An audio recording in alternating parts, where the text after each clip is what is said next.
Okay, quick video on the new version of RetroPie that's been released. It's version 4.8. Came out on the 14th of March, which, if you do it in American date format, is 3.14. So that's Pi Day. It's been downloaded a lot already. As you can imagine, it's got a lot of improvements and updates since the last version, which is about a couple of years old now, which is 4.7.1. And I'll just run through some of the changes. Now, most of these are going to be detailed a lot more in the links that I put, so please check those out. But if I just run through a couple of the options, first thing you want to do when you download it is make sure you download the right version. There's 3 different builds. So if you've got a Pi 1 or a Pi 0, there's one build or one image. If you've got a Pi 2, Pi 3 or a 02W, there's another one. And then there's a third version for a Pi 4 or Pi 400. So download the relevant one, burn it in the normal way, or write it to your SD card in the normal way, and you'll be up and running. So this is what I've done here. The only difference I've done here is put a ROM on. Besides that, I've not touched anything. So if you go into the RetroPie menu, first thing you can double check is make sure you've got the right version, and you can do that on the RetroPie setup. So if I go into there, we should see it'll fire up and confirm the version number. And you can also use this menu to update as well as a lot of other options as well. But let's show you that now. So that's on the screen, and you can see version 4.8, so you know you're on that latest one. And if at any point you want to update it, you've got the option here as well. So you can always keep updated without having to download and write a new image. So yeah, you can see here happily on version 3.8. So if we go back, hit exit a second, allow that to load back up. The version of Raspberry Pi OS that's underneath RetroPie, sort of the underlying operating system as well, and that's been updated on this one to be Debian Buster. And technically, I think Raspberry Pi OS call that their legacy OS, and it's a little bit misleading legacy in that it's not old and ignored. It's just one older version than the most current, which is Bullseye. But the fact that they term it a legacy image is quite useful because they're saying, well, it's legacy, but we'll commit to support to it for longer than we have previously. So I think before, when a new version of Raspberry Pi OS comes out, technically it's not supported. The old one isn't supported anymore, but this one is. I think it's supported until at least something like June 2024.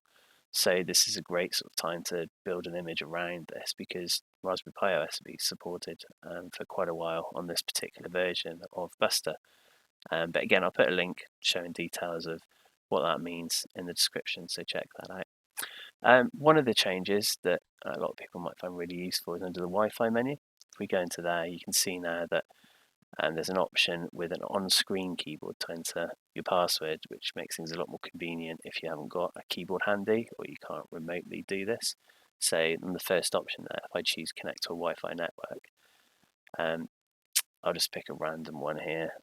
So select a random one. You can see that I'm using my joypad to select this. It's very easy to go in here and type a random password that you might need to connect to your Wi-Fi, which will make things a lot easier to get up and running with this version. So that's a really sort of handy addition.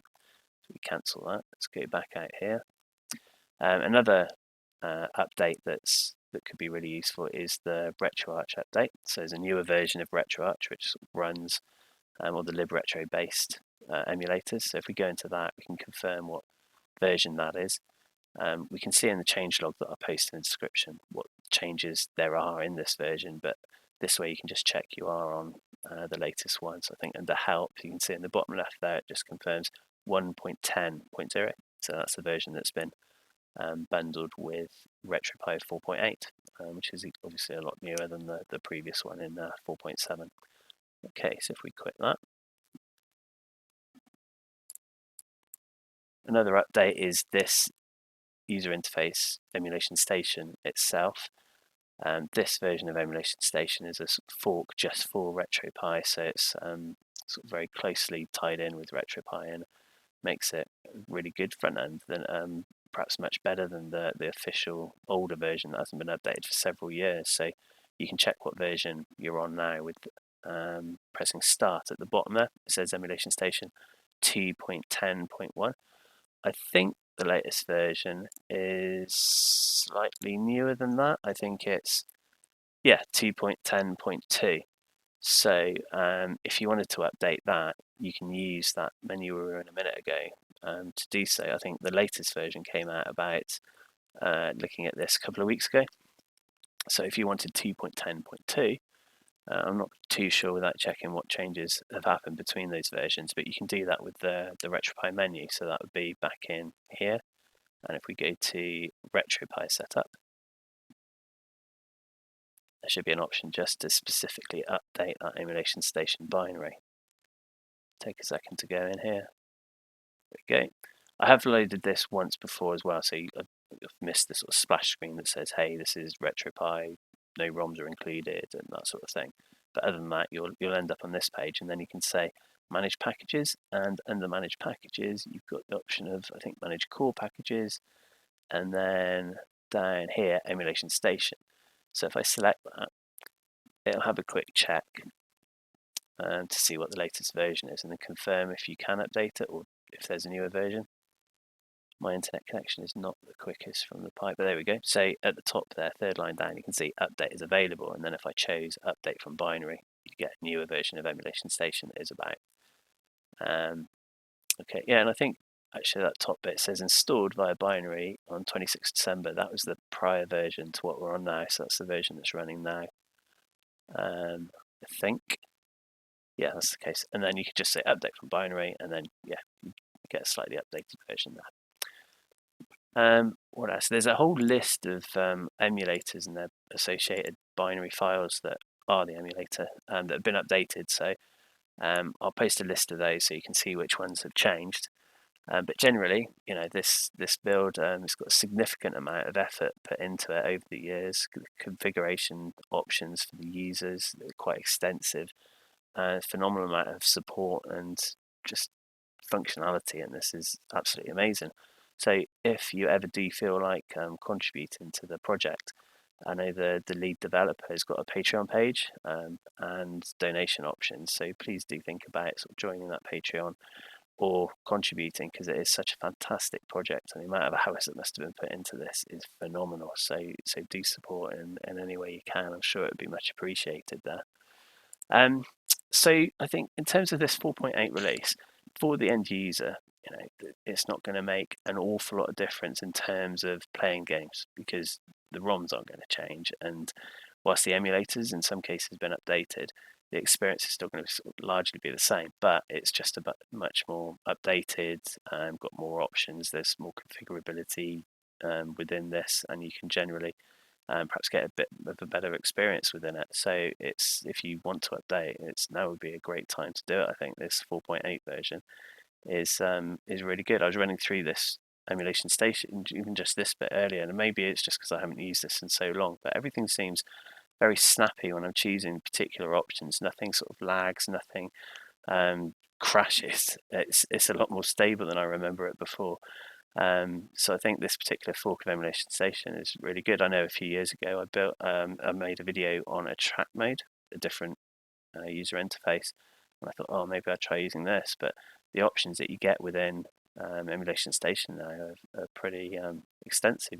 I know the UI mode's got some great options, like you can go kiosk mode and kid mode as well, really easily through this interface. You don't have to muck about with configuration files or anything anymore. It's just all built in. So generally, fantastic setup.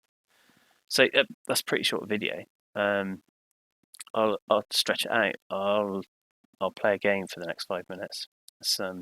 That's what it should be useful, really, playing games. Let's see if I can remember how to put the scan lines on before I do that. I think configuration editor. Let's have a look in there. Always better in scan lines. There we go. Configure basic options. Let's just default, so we'll configure them for all. There we go. Video shader file, I think it would be. Yeah, we'll just have CRT-Pi. Okay, right. Let's see if that's applied, and we can play a game. Maybe I need to change my test game. It's always this, but it's a good game, so that's why it's always this.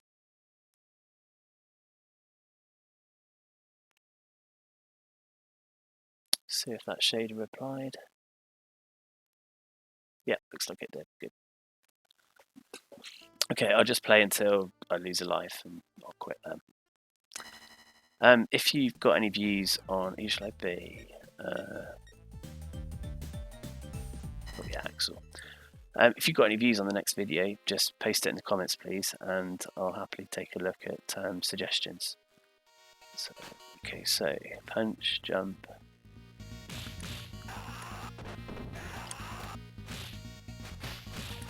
And find out if I can talk and play at the same time. Standard sort of technique is sort of approach on a different line, isn't it, and drop down and then try and thump them. Especially these guys who just slide you. Yeah, put in the comments if there's something particular. I was thinking maybe I'd do a video on Drastic, the Nintendo DS emulator. I think that seems to get a load of good comments about its functionality, and it works really well. I think it's closed source, but even so, it seems to be really efficient and popular with a lot of people who want to emulate DS games, so I might give that a go.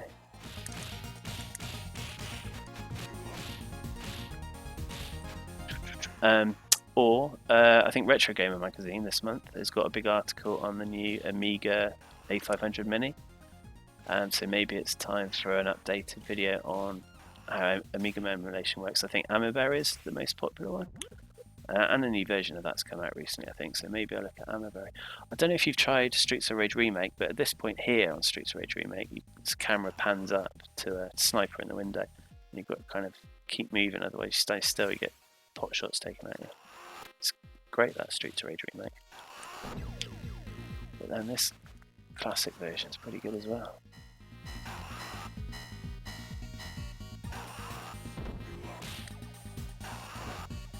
I don't know how far I'll get on one life, not too much further probably.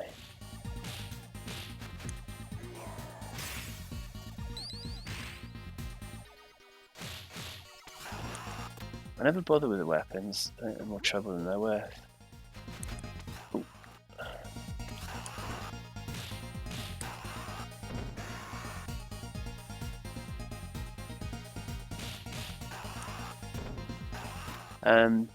Yeah, if there's anything, I mean, this video about RetroPie 4.8 isn't an awful lot about RetroPie 4.8. It's just that, I mean, a lot of people have been running the updated versions, but just by manually updating in the meantime. So a lot of it might not be awfully new to you, but oh no, I could have stopped that, couldn't I? Up and jump, I think, and then you land on your feet.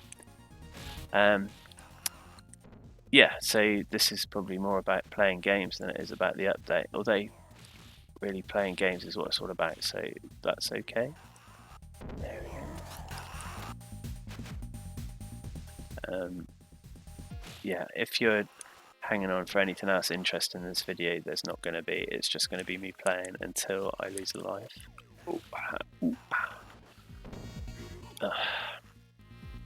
Which isn't going to be too long by the looks of it. I think there's a chicken behind one of these, isn't there? Oh, that's not a good idea.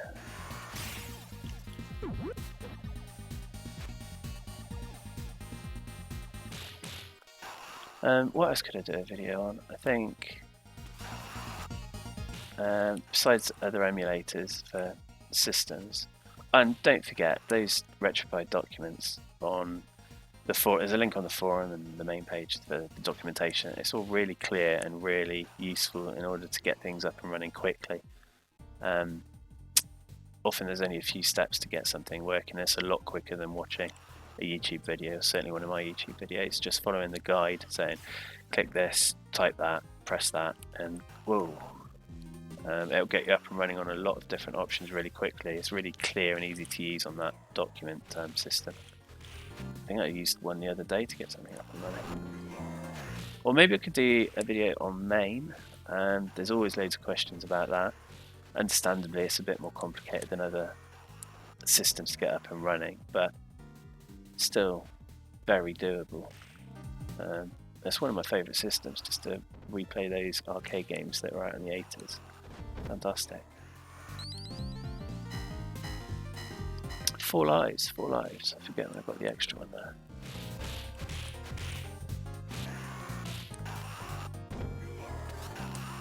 I didn't test any of this before I just started recording actually. I usually give a quick test to make sure that the audio is working, so hopefully you can hear Streets of Rage. Some of the soundtracks are great. I've got further than I thought, given that I don't play it for too long usually. Usually at the end of this one, it's the barman, isn't it?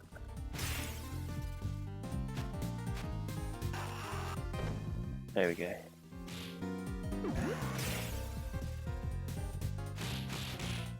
I know you're not supposed to hit women here, but there we go. She does have an electric whip.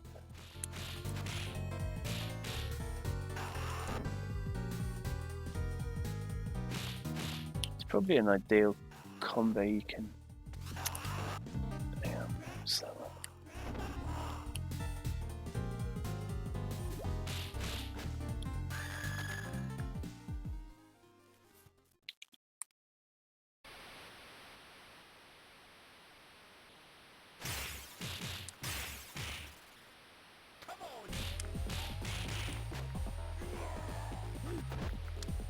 There we go. Up and jump and you land on your feet. I'm not sure about any other moves actually. Got the uppercut one that doesn't lose any of your energy. Come here. It's going to last a long time if that's all his only move is.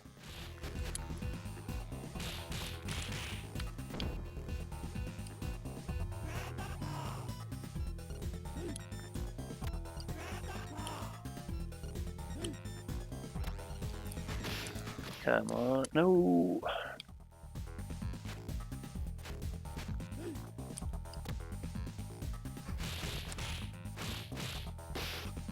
Oh, okay, so I can't hit him too slow here.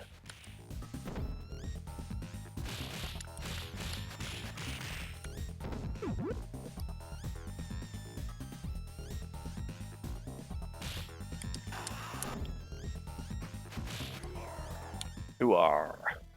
They all sound like pirates, don't they? Do-do-do-do-do.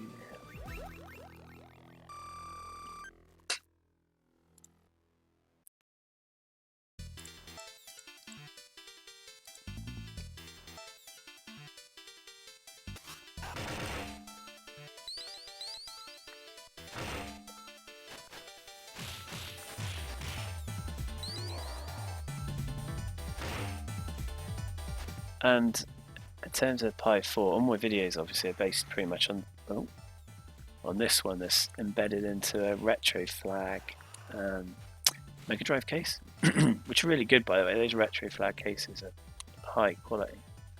And it's a 3B plus.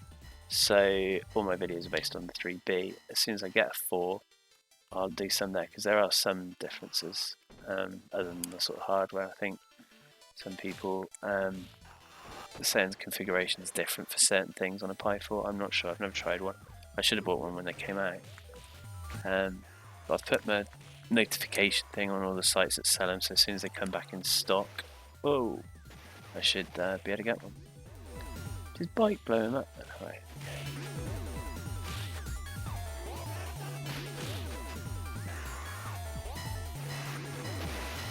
I don't think for emulation on the Pi 4 there's probably not an awful lot of benefit in going for the extra RAM. I'm not sure many emulators make use of that.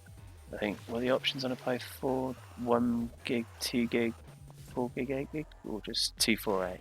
Either way, I'm not too bothered about getting one with a lot of RAM, but I'll see what's available. I think there's some knocking about on eBay at the moment I saw, but prices would practically double, if not more. Oh, am I dead? No, I'm not dead. I'm surprised I'm not dead.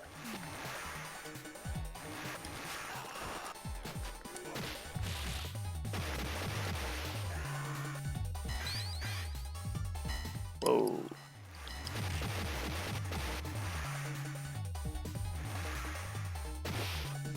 Ow. Okay, this is going to be the end of the video pretty shortly by the looks of it. Ow, ow, ow. Shoo.